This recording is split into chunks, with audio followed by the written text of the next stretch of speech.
إن الحمد لله نحمده ونستعينه ونستغفره ونعوذ بالله من شرور أنفسنا ومن سيئات أعمالنا من يهده الله فلا مضل له ومن يضلل فلا هادي له وأشهد أن لا إله إلا الله وحده لا شريك له وأشهد أن محمدًا عبده ورسوله يا أيها الذين آمنوا اتقوا الله حق تقاته ولا تموتن إلا وأنتم مسلمون يا أيها الناس اتقوا ربكم الذي خلقكم من نفس واحدة وخلق منها زوجها وبث منهما رجالا كثيرا ونساء واتقوا الله الذي تساءلون به والأرحام إن الله كان عليكم رقيبا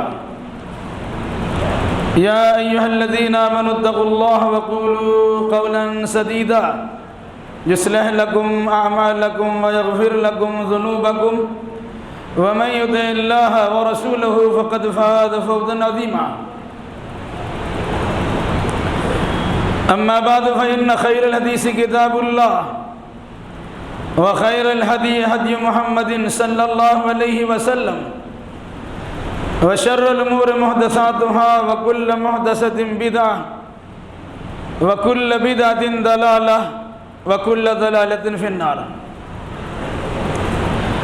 أعوذ بالله السميع العليم من الشيطان الرجيم بسم الله الرحمن الرحيم قد أفلح من تزكى وذكر اسم ربه فصلى سبحانك لا علم لنا إلا ما علمتنا إنك أنت العليم الحكيم رب اشرح لي صدري ويسر لي أمري واحلل عقدة من لساني يفقهوا قولي رب زدني علما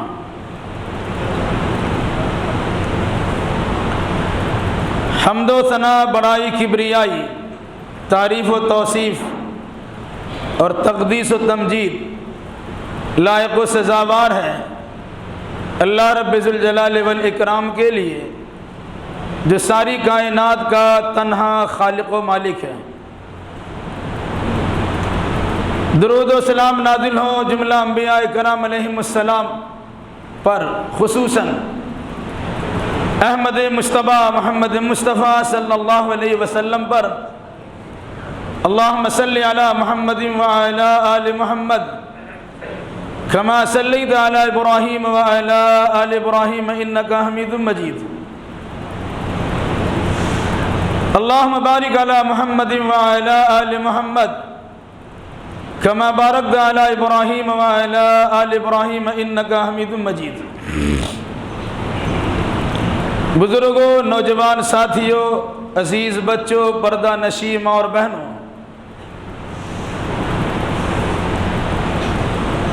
آج عید الفطر کا دن ہے۔ ہم نے صبح عید الفطر کی دوگانہ یعنی 2 رکعت نمازیں ادا کی۔ پورے رمضان جو ہم نے مجاہدہ کیا، محنت و مشقت کی، عبادتوں میں دلچسپی لگائی، ذکر و اذکار کیے، تلاوت قرآن کی، صدقات و خیرات بھی کیے، دعا و مناجات بھی کی، ان چیزوں کا ثمرہ، بدلہ، نتیجہ، پھل اور رزلٹ عید الفطر کے دن بندے مومن کو عطا کیا جاتا ہے۔ آج ایک دوسرا عید بھی ہے جسے یوم جمعہ کے نام سے جانا جاتا ہے۔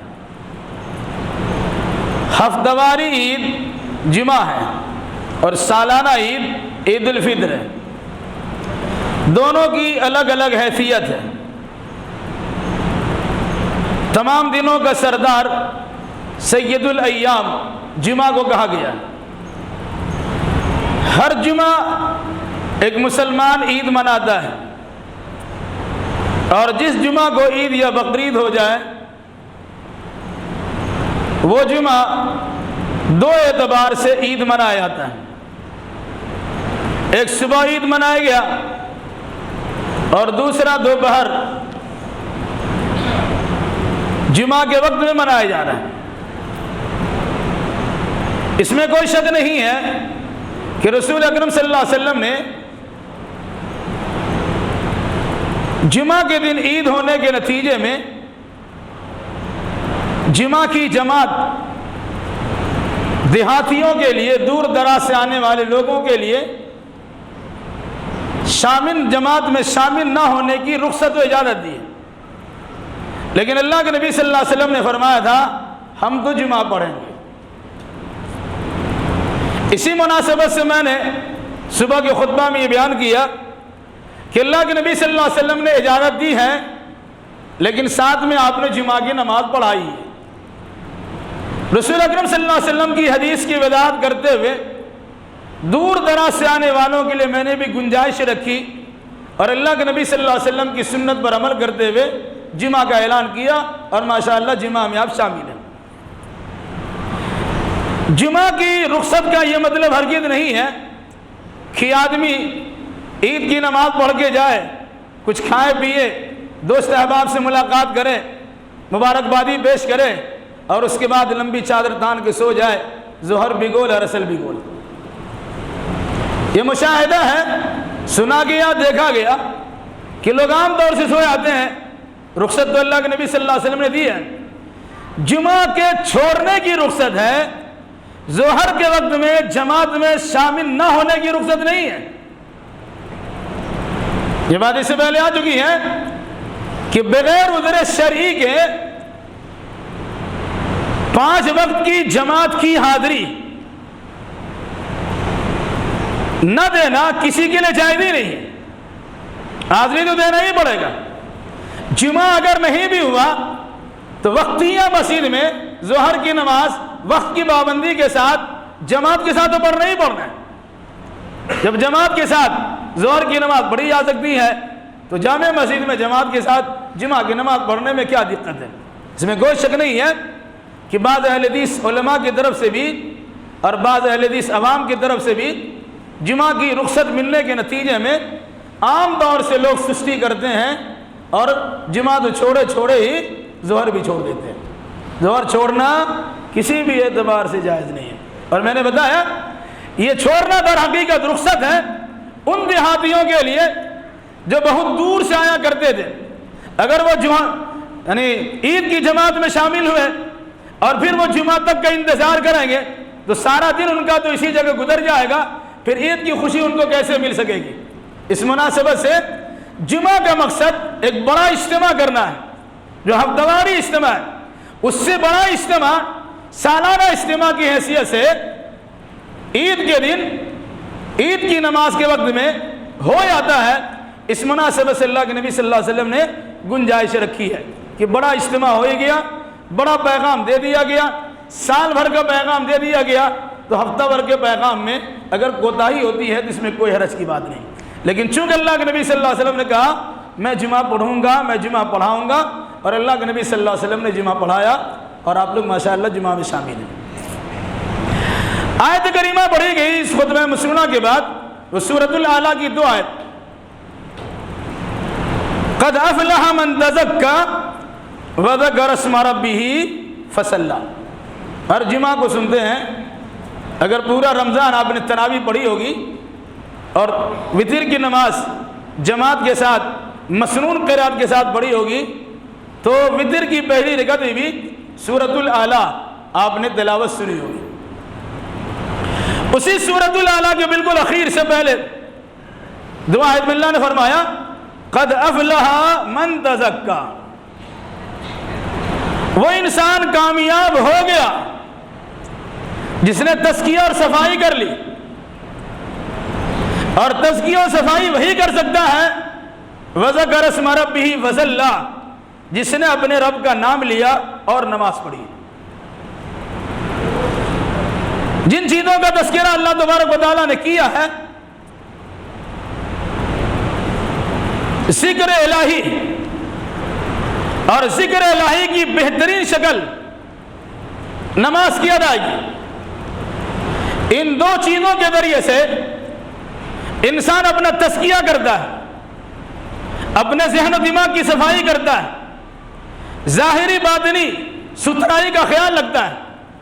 ابھی رمضان کا مہینہ گزرا، عبادتوں کے ذریعے سے ہم نے مال کو بھی صاف کرایا زکوٰۃ دے کر، ہم نے روزہ کو بھی صاف کرایا صدقۃ الفطر دے کر، ہم نے اپنے جسم کی صفائی کروائی روزہ رکھ کر، ہم نے روحانیت کے اعتبار سے صفائی کروائی قرآن کی تلاوت کر کے اور سن کے۔ تو بہت ساری عبادتوں کے ذریعے سے جو سب کے سب اللہ تبارک و تعالیٰ کے ذکر پر مشتمل ہے، ہم نے اس کے ذریعے سے اپنی تزکیہ اور صفائی کا خاص خیال رکھا۔ فرمایا اللہ تبارک و تعالیٰ نے قد افلح من تزکا، جس نے تزکیہ اختیار کی، جس نے صفائی اختیار کی، جس نے اپنے آپ کو پاک صاف بنا لیا، وہی کامیاب ہے۔ اب ہم کامیاب ہیں کہ نہیں ہیں، کوئی کسی کے بارے میں فیصلہ نہیں سنا سکتا ہے، لیکن ہر شخص اپنے بارے میں فیصلہ کر سکتا ہے کہ پورا مہینہ گزرنے کے بعد بھی ہم کامیاب ہوئے کہ نہیں ہوئے۔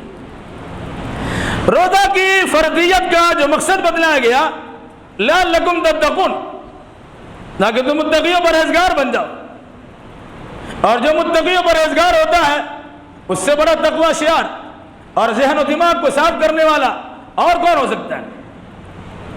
اس موقع پر ہمیں خاص دعا یاد کرنی چاہیے، جو یاد پڑھنا چاہیے، ربنا لا تزغ قلوبنا بعد اذ ہدیتنا وہب لنا من لدنک رحمہ انک انت الوہاب۔ اے اللہ، ہمارے دل کو ہدایت دینے کے بعد ٹیڑھا مت کر۔ رمضان میں ہدایت ملی تھی، خوب عبادت کی، رمضان میں توفیق ملی تھی، خوب بندگی کی، رمضان میں اللہ تبارک و تعالیٰ نے عبادت میں لگا دیا، ہم نے خوب عبادتیں کی ہیں، قرآن بھی کئی ختم پڑھے، قرآن کی تلاوت بھی ہم نے کی، اپنی وسعت کے مطابق صدقہ و خیرات بھی کی ہے، دعا و مناجات بھی کی ہے، فرض نماز کے ساتھ ساتھ سنت و نوافل کی کثرت بھی ہم نے کی، فرض روزہ بھی رکھا، اور فرض روزہ کے بعد شوال میں 6 روزہ رکھنے کا ارادہ بھی رکھتے ہیں۔ یہ سب در حقیقت رمضان کا فیضان تھا، اور رمضان کا فیضان قرآن کے نزول کی برکت میں ہے۔ رمضان چلا گیا، وہ قرآن آپ کے پاس تو موجود ہے۔ اگر آپ چاہتے ہیں کہ آپ کا دل ٹیڑھا نہ ہو، کجی پیدا نہ ہو، ٹیڑھ پن پیدا نہ ہو، گمراہی کی طرف نہ چلا جائے، شیطانی وسوسے کا ہم پر حملہ نہ ہو جائے، شیطان کے آلہ کار ہم بن نہ جائے، تو ہمیں گزشتہ عبادتوں کا خیال بھی رکھنا ہے، اور اللہ تبارک و تعالیٰ سے بے نیاز بھی نہیں ہونا ہے، بلکہ اللہ سے بار بار دعا کرنی ہے، ربنا لا تزغ قلوبنا بعد اذ ہدیتنا وہب لنا من لدنک رحمہ انک انت الوہاب۔ اور ایک دوسری دعا حدیث میں ہے، اللہم آت نفسی تقواہا، اللہم آت نفسی تقواہا وزکھا انت خیر من زکاہا انت ولیہا و مولاہا۔ اے اللہ، میرے دل کو تقوی عطا فرما دے، میرے نفس کو تقوی عطا فرما دے، وزکھا، اسے پاک صاف کر دے، تو بہترین پاک صاف کرنے والا ہے، تو ہی ہمارے نفس کا مالک ہے، اور تو ہی ہمارے نفس کا مددگار ہے۔ گویا شیطانی وسوسوں کا حملہ ہو جائے، شیطان آپ کو گمراہ کرنے کے لیے تیار ہو جائے، لیکن رحمان کا فیضان و کرم ہو تو شیطان کا وسوسہ کارگر ثابت نہیں ہو سکتا ہے۔ کوئی انسان شیطان کے پھندوں سے بچ نہیں سکتا جب تک کہ اللہ رحمان کی جانب سے ان پر فضل مہربانی نہ ہو جائے۔ تو فضل مہربانی کرنے کے لیے اللہ نے بہت سارے موسم سازگار ہمارے لیے بنائے ہیں۔ موسم سازگار ہوتا ہے، انسان کام کر کے نکل جاتا ہے۔ تجارتی دنیا کا انسان تلاش کرتا ہے کہ ہماری تجارت کس میں کارگر ثابت ہوگی، کسٹمر کو کیسا کیسا سامان فراہم کریں گے، عید کے موقع پر کون سے سامان ہمارے بکری ہوں گے، کن سامانوں کی طرح ہمیں فائدہ پہنچے گا۔ انسان اسی انداز سے اس چیز کو اپناتا ہے، اسے فروخت کرتا ہے، اسے خرید کرتا ہے، اسے بیچتا ہے، اس سے اللہ بھر فائدہ اٹھاتا ہے۔ تو اللہ تبارک و تعالیٰ نے نفس کی پاکیزگی کے لیے ایک بہترین موسم سازگار عطا کیا، جس کا نام رمضان ہے، جس میں ہم نے بہت ساری عبادتیں کر لی ہے۔ ان عبادتوں کا صلہ ان عبادتوں کا بدلہ اور ان عبادتوں کا ثمر ہمیں یہ ملنے والا ہے کہ ہمارا دل پاک ہو جائے گا اور ہمارا نفس صاف ہو جائے گا۔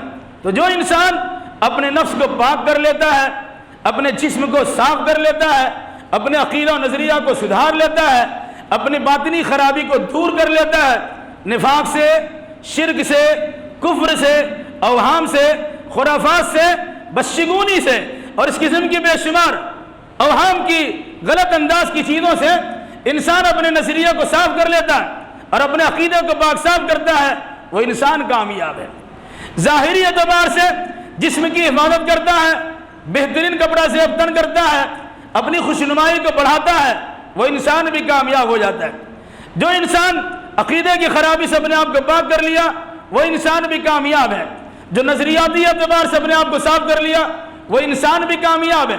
وہ انسان ناکام ہوتا ہے جو شیطان کے ہتھے چڑھ جاتا ہے، اور شیطانی ہتھ کنڈوں سے بچنا چاہتے ہیں تو اللہ تبارک و تعالیٰ نے نسخہ عطا فرمایا، قد افلح من تزکا، وہ کامیاب ہو گیا جس نے تزکیہ، صفائی، پاکیزگی اختیار کر لی، اور پاکیزگی وہی حاصل کرتا ہے وذکر اسم ربہ، جو اپنے رب کا نام لیتا ہے، ذکر کی محفل میں شریک ہوتا ہے، ذکر الہی کرتا ہے، اور سب سے بڑا ذکر قرآن مقدس کی تلاوت کرتا ہے۔ وَلَذِكْرُ اللَّهِ اکبر، اللہ کا ذکر تو بہت بڑی چیز ہے۔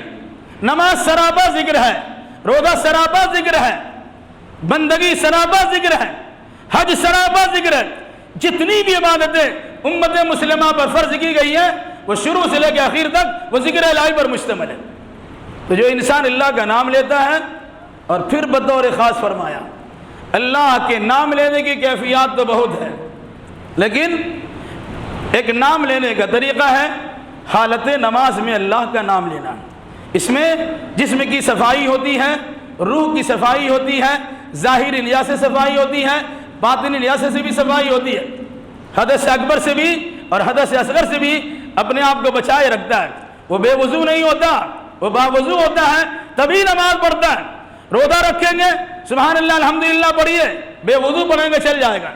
حج کر رہے ہیں 5 دن آپ کا حج ہوتا رہتا ہے، صرف نماز کے وقت میں اور طواف کے وقت میں وضو شرط ہے، باقی جتنے بھی ارکان کرتے ہیں بے وضو تو آپ کا گزر جاتا ہے۔ زکوٰۃ دینے میں وضو کی کوئی ضرورت نہیں ہے، کلمہ پڑھنے میں وضو کی کوئی ضرورت نہیں ہے، لیکن جب ذکر الہی کی وہ شکل اختیار کرتے ہیں جس کا نام نماز ہے تو اس سے پہلے آپ وضو کرتے ہیں، وہاں سے عقیدے کی درستگی کا خیال کرتے ہیں، اشہد ان لا الہ الا اللہ وحدہ لا شریک لہ واشہد ان محمد عبدہ ورسولہ۔ ظاہری ہم نے صفائی کی، جس میں کون حصے کو دھو ڈالا، جس میں جس کو وضو میں دھونا ضروری تھا تو ظاہری صفائی کر لی، اور عقیدے کی صفائی کے لیے ہم نے پڑھا اشہد ان لا الہ الا اللہ واشہد ان محمد عبدہ ورسولہ۔ کیا پڑھتے ہیں آپ؟ عبادت اللہ کے لیے مخصوص کرتے ہیں، یعنی شرکیات سے اپنے آپ کو بچاتے ہیں۔ سنت کے نام پر بدعت و خرافات ہو جائے اس کی تردید کرتے ہوئے سنت رسول اللہ کے اوپر چلنے کی ہم کوشش کرتے ہیں تو نظریاتی اعتبار سے بھی صاف اور ظاہری اعتبار سے بھی پاک ہوتے ہیں۔ پھر اس کے بعد مصلی امامت پر امام آئے اور مصلی اقتداء پر مقتدی آئے اور وہ نماز پڑھنا شروع کرے، انسان اللہ اکبر کہتا اللہ بڑا ہے، وذکر اسم ربہ، وہ اللہ کا نام لیا، فصلی، پھر نماز بھی پڑھ رہا ہے۔ اب جب نماز پڑھتا ہے پوری توجہ کے ساتھ، حج میں ادھر ادھر دیکھ سکتے ہیں، روزہ میں ادھر ادھر تاک جھانک کر سکتے ہیں، زکوٰۃ میں کسی کو دیا کسی کو دے سکتے ہیں، کلمہ پڑھتے ہوئے ادھر تاک جھانک کر سکتے ہیں، لیکن نماز کی پوزیشن کیا ہے؟ ایک جگہ مخصوص کیجئے، ان تعبد اللہ کأنک تراہ فإن لم تکن تراہ فإنہ یراک۔ اب اللہ کی عبادت اس طرح کیجئے وہ اللہ کو اپنی نظروں کے سامنے دکھ رہے ہیں، اور اگر یہ کیفیت آپ کی عبادت میں نہیں ہے تو آپ اس نیت سے اللہ کی بندگی کیجئے کہ اللہ تبارک و تعالی ہم کو دیکھ رہا ہے اور اللہ کے سامنے عبادت بجا لا رہے ہیں۔ اس مناسبت سے دیکھیے کہ نماز جو اللہ کی ذکر کی بہترین شکل ہے جس کے اختیار کرنے پر انسان کامیاب ہوتا ہے۔ رمضان ختم، نماز ختم، کون انسان کامیاب ہوگا؟ سرٹیفکیٹ لیے اور گھومنا پھرنا شروع کر دیے۔ اللہ نے کامیابی کا تمغہ دیا، رمضان کے روزے رکھنے اور دیگر عبادتوں کے بجا لانے پر کامیاب قرار دے دیا، اب تو کامیاب ہو گئے، لیکن کامیابی کا جب سرٹیفکیٹ مل گیا تو اللہ کو بھی فراموش کر گئے، اور ساتھ ساتھ ذکر الہی کی وہ شکل جنہیں نماز سے تعبیر کیا جاتا ہے اس میں بھی کوتاہی برتنا شروع کر دی۔ تو اگر ہم چاہتے ہیں کہ ہماری کامیابی برقرار رہے تو جس طرح ہم نے رمضان میں عبادتیں کی ہیں اور دیگر عبادات کے مراسم کو انجام دیا ہے، اسی طرح رمضان کے بعد بھی ہمارے اندر زندگی کے اندر وہ انقلاب پیدا ہونے چاہیے، اور ساتھ ساتھ اللہ کی بارگاہ میں خصوصی دعا ہونی چاہیے، ربنا لا تزغ قلوبنا بعد اذ ہدیتنا وہب لنا من لدنک رحمہ انک انت الوہاب۔ بہت سے لوگوں کو یاد نہیں ہوگا، یاد کر لیجئے۔ عبادت کی توفیق ملی، دل سیدھا تھا، شیطان کے وسوسوں سے دور تھے، شیطان گرفت تھے، آپ بچے ہوئے تھے، شیطان کے آلے کار نہیں بنے ہوئے تھے، شیطانوں کو بند کر دیا گیا تھا، اس نے آپ کو زیادہ بہکائے نہیں، تو رحمان کے راستے پر لگ گئے۔ جب رحمانی راستے پر لگے ہیں تو اب شیطانی راستے پر چلنے سے اللہ کی پناہ چاہیے اور دعا کیجئے، اللہ اب ہمارے دل کو ٹیڑھا نہ کر۔ شیطان ہمارے دل کو ٹیڑھا کرنا چاہے گا، ہمیں ورغلانا چاہے گا، ہمیں بہکانا چاہے گا، وسوسہ اندازی کرنا چاہے گا، دل و دماغ کو ادھر گھمانا چاہے گا۔ اے اللہ تیری پناہ میں آنا چاہتا ہوں اور شیطان کھٹکھٹوں سے محفوظ رہنا چاہتا ہوں۔ اگر یہ دعا کرتے ہیں اور اللہ تبارک و تعالیٰ نے ہماری آپ کی دعا سن لی تو جس طرح ہم نے رمضان میں بندگی کی ہے اس طرح رمضان کے علاوہ بھی عبادت کر سکتے ہیں۔ روزہ رمضان کا فرض تھا، شوال کے مہینے کا 6 روزہ آپ رکھیں گے، پورے مہینے میں 6 روزہ رکھ لیجئے۔ اسی چیز کو برقرار رکھنا ہو تو سنت کی ادائیگی میں ہر ہفتہ 2 روزہ رکھیے، سوموار اور جمعرات کو رکھیے، اور اللہ نے توفیق دی ہے تو ہر مہینے عربی مہینے کا 13، 14، 15 روزہ رکھ لیجئے۔ تو رمضان کے مہینوں سے مماثلت اور مشابہت پائی جائے گی کہ رمضان میں فرض کی حیثیت سے روزہ رکھا تھا، رمضان کے علاوہ سنت و نوافل کی حیثیت سے روزہ رکھ دیں کہ روزہ رکھنے سے نفس پاک ہوتا ہے، برائیوں کا جذبہ سرد پڑ جاتا ہے۔ تو رمضان کے علاوہ بھی ہم روزہ رکھ کر اپنے آپ کو برائی سے پاک رکھیں گے اور نفس پہ کنٹرول کرنے کی بھرپور کوشش کریں گے۔ اس مناسبت سے اللہ کے نبی صلی اللہ علیہ وسلم نے بہت ساری چیزیں ہمیں سکھلائی ہیں۔ تو قد افلح من تزکا وذکر اسم ربہ فصلی، وہ انسان کامیاب ہو گیا جس نے اپنی تزکیہ، اپنی صفائی، اپنی ستھرائی، اپنی پاکی، ظاہری اور باطنی پاکی کا خیال رکھا، اس کو کامیابی کا سرٹیفکیٹ اللہ نے دے دیا۔ لیکن یہ کامیابی کسی کو ملے گی؟ تزکیہ کون کر سکتا ہے؟ جس نے اللہ کا بار بار نام لیا ہے۔ اب ایسا نہیں ہے کہ نام لیا اب چھوڑ دیا، اب مستقل اس کو جاری رکھیے۔ اور اللہ کا بار بار نام لینا، نماز کے ہر حصے میں اللہ کا نام، اللہ اکبر اللہ کا نام، سبحانک اللہم و بحمدک اللہ کا نام، اللہ باعث بینی اللہ کا نام، الحمدللہ اللہ کا نام، اللہ اکبر اللہ کا نام، سجدہ میں رکوع میں گئے سبحان ربی الاعلی اللہ کا نام، سبحان ربی العظیم اللہ کا نام، سمیع اللہ لمن حمدہ اللہ کا نام، ربنا لک الحمد اللہ کا نام، پھر اس کے بعد سجدہ میں سبحان ربی الاعلی اللہ کا نام، پھر بیٹھ کے اللہم اغفر لی اللہ کا نام، پھر تحیات التحیات للہ والصلوات، مکمل اللہ تبارک و تعالیٰ کا ذکر ہے۔ تو جو انسان نماز کی پابندی کرتا ہے وہ ذکر الہی کا پابند ہوتا ہے، اور جو انسان ذکر الہی کا پابند ہوتا ہے وہ انسان اپنے نفس کو پاک صاف کر لیتا ہے۔ پاکی صفائی چاہتے ہیں، اس مناسبت سے اپنے آپ کو پاک صاف کیجئے، اللہ ضرور بے ضرور اس کا بہترین ثمرہ اور بہترین پھل ہمیں عطا فرمائے گا۔ اللہ تعالیٰ سے دعا کیجئے، الہی ہم جملہ مسلمانوں کو جس طرح رمضان میں عبادت کی تو نے توفیق دی ہے اسی طرح رمضان کے بعد بھی اپنی عبادتوں میں ہمیں لگائے رکھ۔ اے اللہ جس طرح ہم نے قرآن پڑھا ہے اور قرآن کی تلاوت کی ہے یا قرآن کی تلاوت کی سماعت کی ہے، الہی وہ ماحول ہمیں مستقل دے دے کہ ہم پھر وہ کام کرتے رہیں، کچھ پڑھیں بھی اور کچھ سنیں بھی۔ جس طرح ہم نے رمضان کے مہینے میں غریبوں کی دیکھ ریکھ کی ہے، غربا اور نادار کا خاص خیال رکھا ہے، ان کے ساتھ صدقہ و خیرات اور زکوٰۃ و عطیات کا برتاؤ بھی کیا ہے، علاوہ ازیں ان کے ساتھ ہم نے مربت کا اظہار کیا ہے، ہمدردی کا اظہار کیا ہے، مواسات کا اظہار کیا ہے، مواخات اور بھائی چارگی کا ہم نے اظہار کیا ہے۔ الہی رمضان کے بعد اس طرح کی اور بھی مزید توفیق دے دے۔ یقیناً اگر ہم اس کے مطابق کرنا چاہتے ہیں اللہ توفیق بھی دیتا ہے۔ تو اللہ ہمیں رمضان جیسے اعمال بعد کے دنوں بھی بجا لانے کی توفیق عطا فرما۔ شیطانی وسوسوں سے بچا لے، رحمانی ذکر و اذکار میں لگا لے۔ اے اللہ بے شمار خطائیں، بے شمار غلطیاں، بے شمار قصور ہم سے ہو چکے ہیں، تو اپنے فضل و کرم سے ہماری خطا لغزشوں کو معاف فرما دے۔ الہی جو بیمار انہیں شفاء کامل و عاجل عطا فرما، جو مقروض انہیں قضا ادا کرنے کی سہولیات فراہم کر۔ الہی جن جن لوگوں نے دعا کی درخواست کی ہے تو اپنے فضل و کرم سے ان تمام کے جائز مراد کو پوری فرما دے۔ جنہوں نے اپنے مریضوں کی شفا یابی کی درخواست کی ہے الہی ان کے مریضوں کو شفا دے دے۔